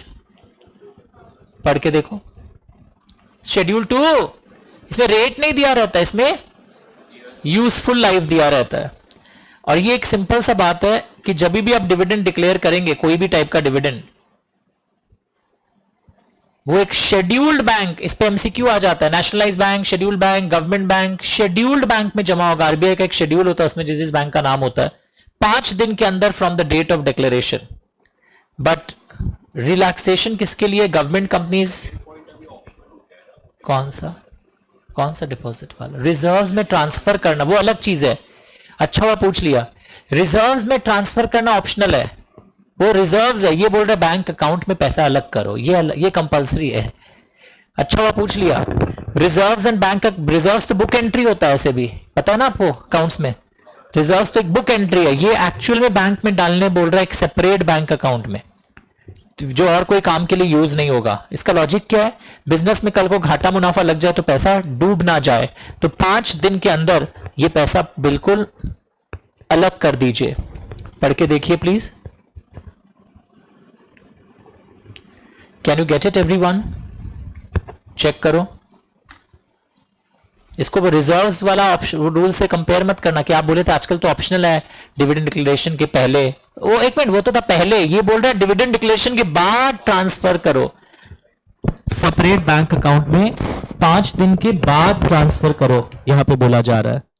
Did you get it? Next क्या बोल रहा है इधर देखो, कर ही नहीं सकते, कांट डिक्लेयर डिविडेंड। कब? अगर आपके ये वाले सेक्शंस का कुछ उल्लंघन चल रहा हो। कभी सुना ये कौन सा सेक्शन है? वो डिपॉजिट्स लोगों से लिया और उनका पैसा चुका नहीं रहा हो और गांव में डिविडेंड देना है आपको। ओके, ये भी कर ही नहीं सकते। सेकंड केस बताओ ये कौन सा केस है? ये नहीं पता तो अपना रिजल्ट फाड़ दो फाउंडेशन का। नहीं फाड़ पा रहे हो तो हमारे पास लो, हम फाड़ के देते हैं, मुंह में खिलाएंगे। सेक्शन 8 कंपनीज को तो मना होता है। इस पे क्वेश्चन आ जाता है, एक लड़का बोलता है बहुत गलत बात है, रिजर्व रूल्स है ना, इसलिए हमेशा बेसिक्स तगड़ा रखना। जानबूझ के ना 8 लाइन का क्वेश्चन देगा 1 मार्क का, तुम लोग गाली भी दोगे। खेला पाए हम लोग, केस करेंगे इंस्टीट्यूट के बाहर, काला कपड़ा पहन के डिमॉन्स्ट्रेशन करेंगे। आप लोग 8 लाइन का क्वेश्चन 1 मार्क के लिए क्यों दिया है? वहां पूरा ना वो सब दे दिया, free reserves, current year loss, और धीरे से पूछता है सेक्शन 8 कंपनी डिविडेंड डिक्लेयर करना चाहता है। और एक लड़का तो लिख के भी आया, I know the reserve rules, these are as follows. Answer था सेक्शन 8 कंपनीज को तो मना होता है, शुरू से मना होता है, उनका तो डेफिनेशन के अंदर है, दे आर प्रोहिबिटेड टू पे डिविडेंड। याद आया? आता है इस पे क्वेश्चन एग्जाम में। फिर ये आओ, अच्छा डिविडेंड हमेशा कैश में हो सकता है। जब ये लाइन हम बोलते हैं ना डिविडेंड कैश में हो सकता है, इसका मतलब क्या है कि आप डिविडेंड चेक से या डिमांड ड्राफ्ट से भेज सकते हो। हाँ, डिविडेंड काइंड में नहीं होगा। एक राइस मिल कंपनी है, वो चावल का बोरा भेज रहा है शोल्डर को, हर दिन आधा आधा बाटी भिजा के चावल पकाना खाना, ये हमारा डिविडेंड है। डिविडेंड काइंड में नहीं हो सकता, dividend can be given in cash. But ये देखो क्या है, पहले यहां लिखता हूं डिविडेंड नॉट इन काइंड। वो सिर्फ कैश का मतलब है ड्राफ्ट, चेक, ये सब होगा। प्रोवाइडेड मतलब ये एक्सेप्शन है, ये मना नहीं है, नथिंग विल प्रोहिबिट। अगर आप फुल्ली पेड बोनस शेयर्स दे रहे हो डिविडेंड के रूप में, शुरू से अनाउंस करके कि हम इस बार डिविडेंड के रूप में बोनस शेयर्स देंगे, वो भी फुल्ली पेड, तो ये अलाउड है। अगर आप पहले से बोल के दे रहे हो, आर यू अंडरस्टैंडिंग? हाँ, ये अलाउ है, इसको काइंड के साथ इक्वेट मत करना। पर एक लड़का एक बात अच्छा पकड़ा पिछले बैच का, सर अगर बोनस शेयर हम इसलिए दे रहे हैं क्योंकि डिविडेंड पहले डिक्लेयर किए, पैसा नहीं है, और उन लोग अब बोल रहे हैं सुनो पैसा नहीं है, बोनस शेयर्स भिजवा रहे हैं घर में, ये नहीं चलेगा। मतलब bonus shares in lieu of dividend is not allowed. But अगर शुरू से आप बोल के लाए हो कि इस बार हम फुल्ली पेड बोनस शेयर्स देंगे डिविडेंड के रूप में, वो अलाउड है। लेकिन nothing will prohibit issuing fully paid bonus shares, वो मना नहीं है। ब्रैकेट करो, nothing will prohibit fully paid bonus shares. कोई भी फुल्ली पेड बोनस शेयर्स को मना नहीं करेगा। Are you getting it? Nothing will prohibit fully paid bonus shares. पक्का एवरीवन? अब इधर देखो बोनस शेयर्स डिविडेंड कैसे कैसे पेबल होता है, किसको पेबल होता है? रजिस्टर्ड शेयर होल्डर, या जिसका नाम उन लोग मेंशन करके रखेंगे। यस और नो, टेल मी। पक्का everyone in the batch dividend के बारे में जानने लगे आप लोग, how things are working? Sure? ऊपर जाओ थोड़ा सा, कुछ और हो रहा है भयानक। ये सोर्सेज ऑफ, कॉपी में जाके लिखो, सोर्सेज ऑफ इंटरिम डिविडेंड, वो था शुरू में जो आज पढ़े थे, वो किसका सोर्स था? Final dividend. यहां पे जाके लिखो कॉपी में, सोर्सेज ऑफ इंटरिम डिविडेंड, और ये डायग्राम को अगर ऑब्जर्व करो then I will also explain it to you. Start observing the diagram.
What is this? Sources of interim dividend. देखो ध्यान से, पीएल क्रेडिट कोई प्रॉब्लम है नहीं. अब लिखा हुआ है profits of the year for which it is declared. हम जैसे एग्जांपल में, आज सुबह वाले एग्जांपल में क्या दिखाया था कि जैसे 1920 ओवर हो गया, जैसे 1920 ओवर हो गया और फिर जुलाई महीना में हम अगर डिक्लेयर कर रहा है तो वो किस साल का होगा? आंसर मत देना, डिपेंड करेगा विच प्रॉफिट्स आई एम यूजिंग. याद आया ना? अगर मैं अगर 1920 का यूज कर रहा हूं तो किसका इंटरिम डिविडेंड माना जाएगा? अगर अप्रैल से जून यूज कर रहा हूं तो किसका माना जाएगा? यानी कि किस प्रॉफिट्स को मैं यूज कर रहा हूं, that is very very important factor to decide ये किस बार का इंटरिम डिविडेंड है. Start reading everyone in the batch. Start reading everyone. क्योंकि अकाउंट्स का कॉन्सेप्ट क्या होता है? साल के बीच में तो लोगों को क्या लगता है, अगर हम 15 जुलाई को लाया है सर वो 20-21 का है. जरूरी नहीं है, वो 19-20 का भी हो सकता है, डिपेंडिंग हम कौन सा प्रॉफिट्स यूज कर रहा है. अच्छा एक चीज देखो, क्या यहां फ्री रिजर्व्स लिखा है? क्या इंटरिम डिविडेंड वाले के सोर्स में फ्री रिजर्व्स लिखा है? प्रॉफिट से यूज हो सकता है, पीएल क्रेडिट से, profits of previous quarter. Dividend declaration के पहले जो क्वार्टर, मतलब अगर जुलाई में दे रहे हैं तो पुराना क्वार्टर मतलब 3 मास का, वो कौन सा क्वार्टर है? अप्रैल से जून वाला profits.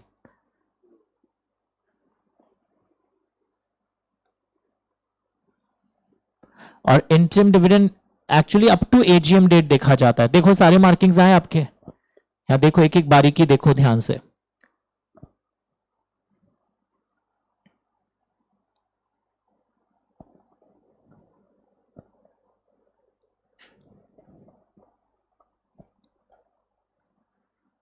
Checking it everyone. Okay, now ये लास्ट का कैलकुलेशन आज करेंगे. किसी का जो इसके पहले वाला चैप्टर बचा हुआ था वो मैं ऐड करके डाल दूंगा 25 मिनट का, और इसका कुछ question answers. Now look here, this is again, ये हम लोग आज पढ़े थे, पढ़ के देखो तो. ये पैराग्राफ पढ़ो, हो गया already. Now this is important. Copy में ये हेडिंग लिख सकते हो प्लीज. अच्छा ये वही है जो आज मैंने कॉन्सेप्ट दिया था. पहले तुम एक काम करो, पहले इंटरिम डिविडेंड का ये पैराग्राफ पढ़ो और ये कॉपी में लिखो. चलो हम वेट कर रहे हैं. Start doing it. दोनों एस्पेक्ट्स को करिए.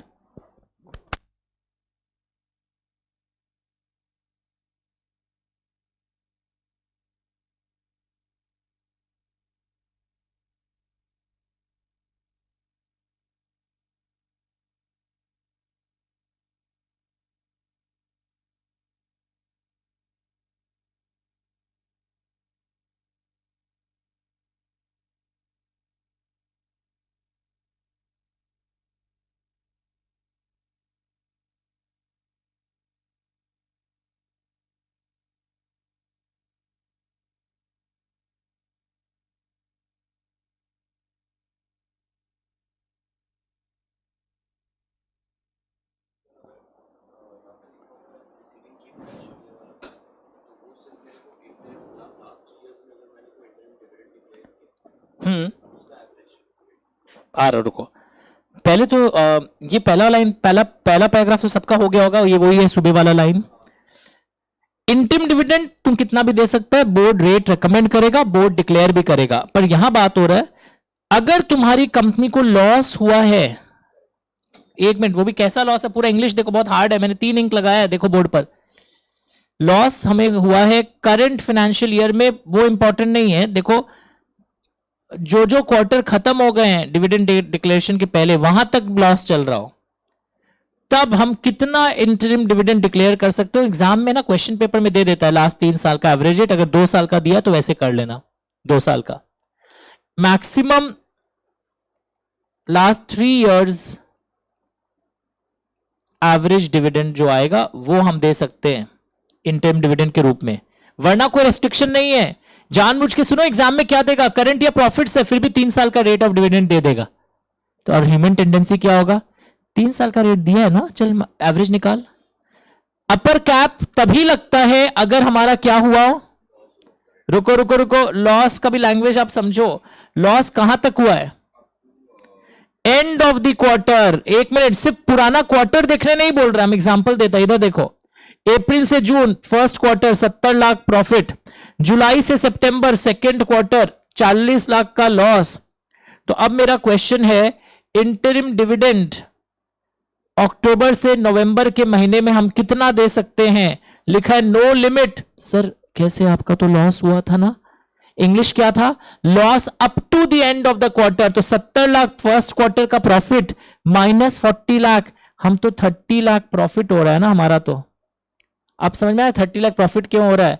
70 लाख तो पहला क्वार्टर का प्रॉफिट, फिर 40 लाख लॉस, तुमको बस चुप गया। पर इंग्लिश ये नहीं थी कि लास्ट क्वार्टर का, लिखा है loss during the year up to the end of the quarter. तो मेरे को इस साल प्रॉफिट ही चल रहा है, नहीं सर लॉस हुआ ना, पहला क्वार्टर में तो बहुत प्रॉफिट्स भी हुआ था। तो मेरे को पूरा पीरियड का देखना होगा प्रॉफिट या लॉस। तो इसलिए तुम सिर्फ स्टूडेंट्स क्या करते हैं, पिछला क्वार्टर का लॉस देखते ही अपर कैप लगा देते हैं 3 साल वाला। इंग्लिश वापस मैच करो, उसके प्रीसीडिंग वाले सारे क्वार्टर्स का देखो, क्वार्टर्स का देखो, सिर्फ लास्ट क्वार्टर का मत देखो। अब अगर 70 लाख वापस यहां प्रॉफिट्स है, 110 लाख का लॉस है, तब हमको देखना पड़ेगा एवरेज ऑफ लास्ट 3 इयर्स, क्योंकि मेरा नेट में क्या हो गया लॉस। रेट का पहले निकलेगा जो भी डिविडेंड पे किया गया हो। अगर इंटरिम डिविडेंड नहीं दिया गया है तो फाइनल डिविडेंड की जो रेट होंगे वो देखे जाएंगे। अब इधर देखो 70 लाख लॉस, इधर देखो 90 लाख प्रॉफिट, तो फिर भी अभी हम प्रॉफिट में चल रहा है। प्रॉफिट में कैसे चल रहा है, तो मैथ्स आप इसके लिए मत बोलना, अलजेब्रा भी नहीं आता। -70 + 90, वी आर हैविंग 20 का प्रॉफिट्स, तो मेरे ऊपर नो लिमिट है। तो सबसे ट्रिकी वाला कौन सा पता है, दिस इज ट्रिकी, पहला वाला आज तक आया नहीं एग्जाम में ये वाला, इसलिए आ सकता है कि interim dividend pay upper cap में देखा जा रहा है, if the company has incurred loss during the year up to the end of the quarter. जो लोग सिर्फ इस 40 लाख को देखेगा उन लोग अपर कैप लगा देगा, पर तुमको देखना होगा फर्स्ट क्वार्टर में मेरे क्या हुआ था भाई। पर रियल एग्जाम में कभी आएगा नहीं, क्योंकि सुनो क्यों, रीजन बता देते हैं। एजीएम 30 सितंबर लास्ट डेट होता है, एजीएम 30 सितंबर लास्ट डेट होता है यूजुअली। और उस सिनारियो में आप देखोगे तुम 15 जुलाई को लाए हो, तो तुमको तो सिर्फ यही वाला क्वार्टर देखना पड़ेगा ना एग्जाम में। ये हम एक हाइपोथेटिकल सिचुएशन बना दिया है लैंग्वेज को यूज करने के लिए, कि अपर कैप मुझे तभी देखना है अगर मेरा इस साल में जितने क्वार्टर्स अभी तक खत्म हुए हैं पिछले क्वार्टर तक, उसका मेरा नेट इंपैक्ट क्या आ रहा है। जैसे इसमें 70 और 40 में भी नेट इंपैक्ट प्रॉफिट में चल रहा हूं मैं, ट्रिकी जहां लिखा है मैंने, तब मेरे ऊपर कोई लिमिट नहीं आएगा, कोई लिमिट मेरे ऊपर नहीं आएगा। Did you understand everyone?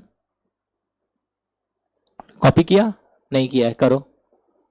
Sir पता कैसे चला आपको, कॉपी करो, ट्रिकी लिखो, फर्स्ट क्वार्टर लिखो, ये सब लॉस लिखो, सब भूल जाओगे वरना। पर 30 लाख प्रॉफिट आ रहा है,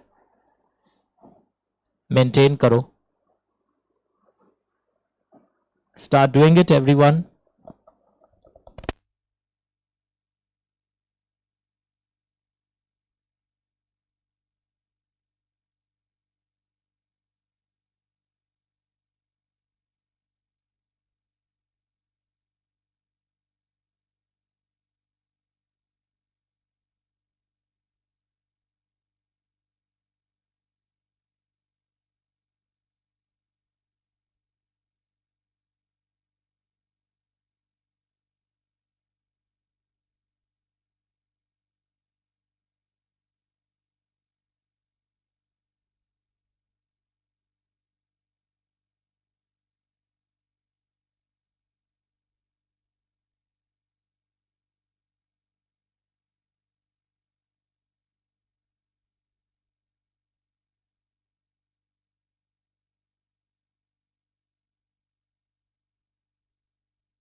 तो एक ऑब्जर्वेशन दिखाता हूं आपको, इंटरिम डिविडेंड की क्या क्या ऑब्जर्वेशंस है कि इंटरिम डिविडेंड डिक्लेयर कौन करता है? बोर्ड मीटिंग में बोर्ड ऑफ डायरेक्टर्स, रिकमेंड भी बोर्ड करता है, डिक्लेयर भी बोर्ड करता है। और ये जो एक मानसिकता थी साल के बीच में है, साल के बीच में है, साल के बीच में, वो हट गई आपकी आज। ओके, ये सोर्सेज और सब वही लिखा हुआ है। रेस्ट्रिक्शन कब आता है? Not always. ये कब आता है? ये बहुत जानना जरूरी है। If is a very important word, ये सबसे याद आएगा आपको, वरना लोग क्या सोचते हैं इंटरिम डिविडेंड पे एक अपर कैप है ही जीवन भर के लिए। ये भी क्लैरिटी लाओ, वरना एमसीक्यू में लोगों का रॉन्ग हो जाएगा। अगर तुम्हारा लॉस है ही नहीं तो तुम्हारे ऊपर कोई अपर कैप नहीं है, तुम्हारा बोर्ड जैसे रिकमेंड किया एंड डिसाइड किया, हो गया काम। पक्का एवरीवन? श्योर ना? Very good. अभी हम लोग अगले दिन कल परसों में करेंगे, आराम से समझते हुए। ये पूरा पोर्शन हम लोग अब अगले दिन करेंगे। एक सेकेंड, जाना मत, प्लीज मत जाना। क्वेश्चन 2 पे आओ।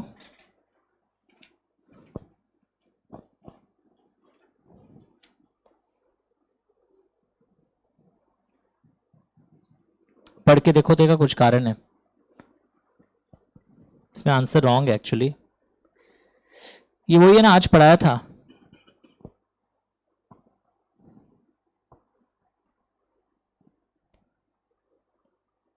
Can not declare dividend, short में याद आ गया आपको। 100% गवर्नमेंट कंपनी तो अपने गवर्नमेंट को देगा ना, तो they can not declare dividend out of free reserves. Can not declare dividend out of free reserves. हटा दूं?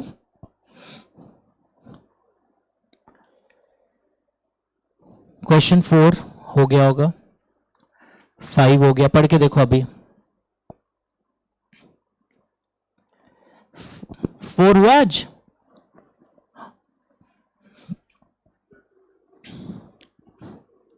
फाइव हुआ है? कई लोग पढ़ के बोलते हैं वाह बहुत गंदा काम किया यार। ऑप्शनल एट मे, रिजर्व्स में ट्रांसफर करना before declaration of dividend optional है। फिर एक बच्चा बोलेगा, आप बोले ना कंपलसरी है 5 दिन के अंदर। अरे बाबा वो अलग चीज है, डेट ऑफ डिक्लेरेशन के बाद 5 दिन के अंदर डिविडेंड का पैसा separate bank account in scheduled bank डाल दो। ये पढ़ो तो।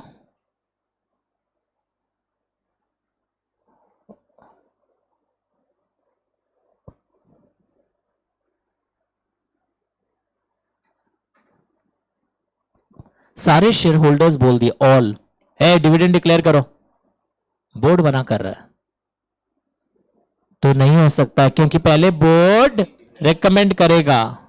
पढ़ के देखो, ये डिसीजन मेकिंग पावर प्रेरोगेटिव मतलब किसका ये डिसीजन लेने का अधिकार है?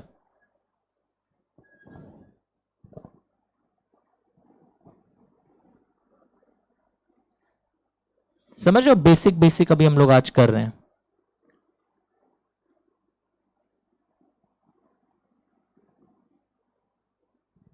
क्वेश्चन 9 में आइए, लास्ट एक क्वेश्चन करते हैं, बहुत इंटरेस्टिंग क्वेश्चन है। अच्छा, क्वेश्चन 10 लिखना फ्री रिजर्व्स वाला है, आज ही घर में बनाना। शायद मैंने करवा ही दिया था, फिर भी करोगे, आज ही करोगे। क्वेश्चन नंबर कितना? 10। तो एक मिनट, कहीं तुम लोग आज लिखा था ना फ्री रिजर्व्स के क्वेश्चन का लिस्ट, भूल गए? आज एक जगह मैंने लिखाया था ना 4 क्वेश्चंस वे सॉल्व्ड ऑन, वहां कहां है? जाओ खोजो वहां। जो लोग कॉपी में मेंटेन किए थे, 4 क्वेश्चंस वे सॉल्व, पेज नंबर लिखे थे, एंड लिखो 1 more question number 10 GK associate public limited. ये भी उसी फ्री रिजर्व्स का क्वेश्चन है, तो वहां में एक ही जगह लिस्ट मेंटेन करा रहा है। And 1 more question on GK associate private limited.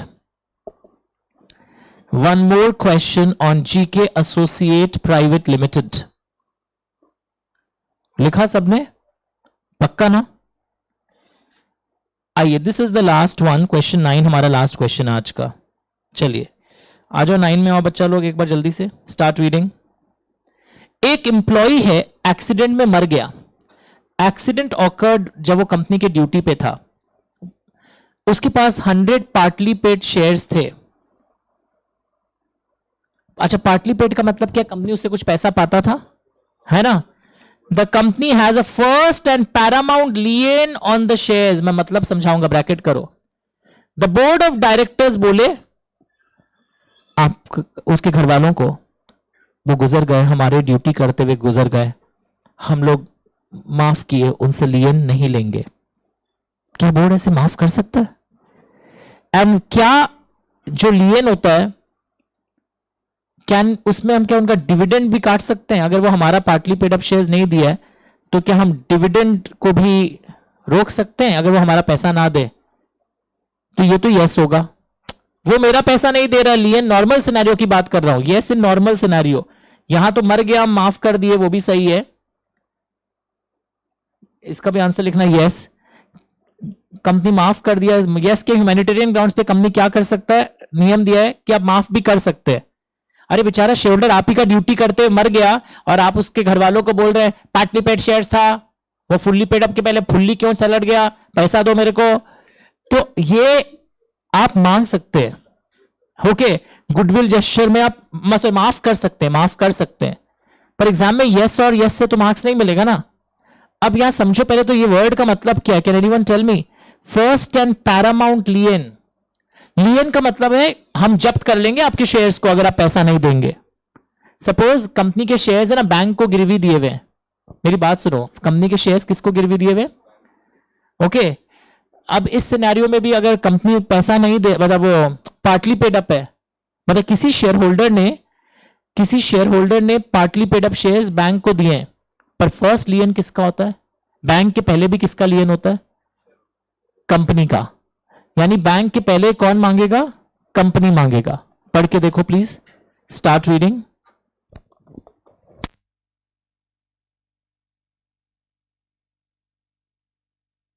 Answer पढ़ो। कंपनी पहले पैसा मांगेगा पार्टली पेड अप का।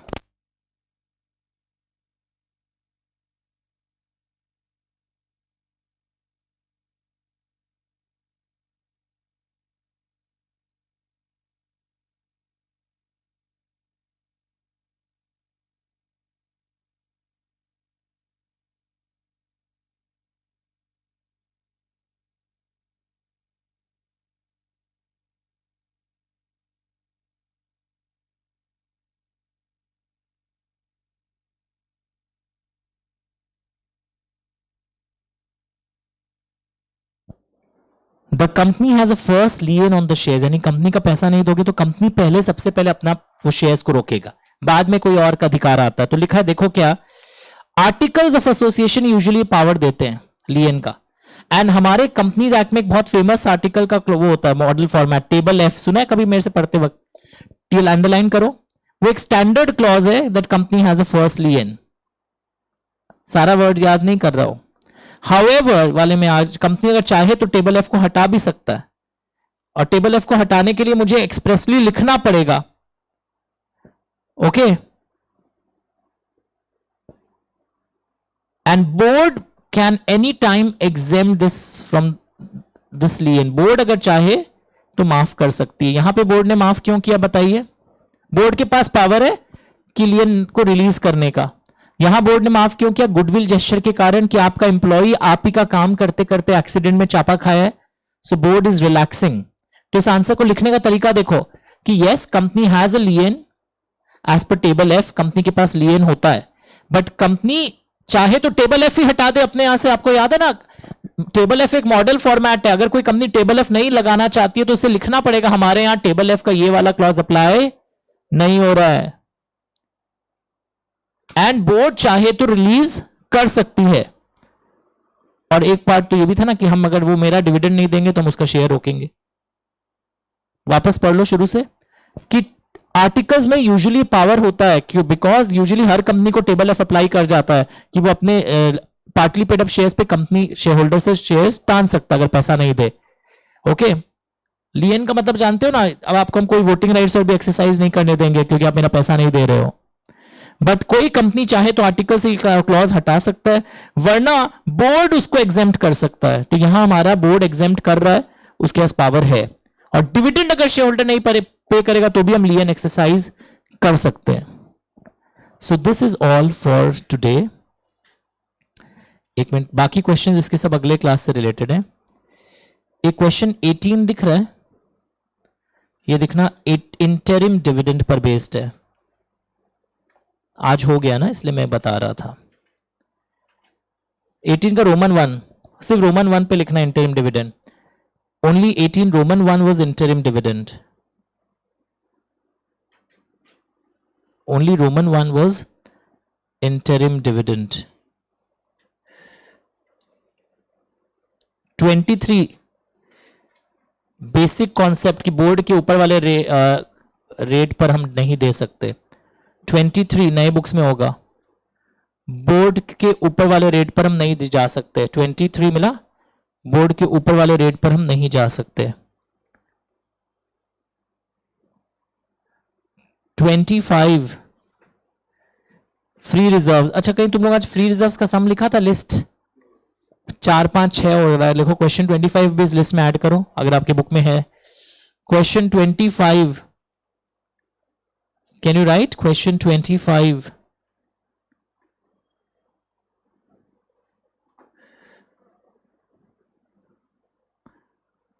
अच्छा, एक चीज पता है, अगर प्रेफरेंस शेयर्स क्यूमुलेटिव होता है, उसके डिविडेंड इकट्ठा होते जाते हैं और आपको देना पड़ता है. सुने हो ये चीज? उस पर एक अच्छा क्वेश्चन है नए किताबों में. क्वेश्चन 26 लिखना, do after the chapter is over. ये आरटीपी का क्वेश्चन है. अभी आज नहीं करना. जिसकी बुक में नहीं है, ठीक है. शिवम है तुम्हारे में भी ये वाला बुक नया? Do after the chapter is over. Do after the chapter is over. पक्का everyone? So this is all for today. Thank you so much. Bye.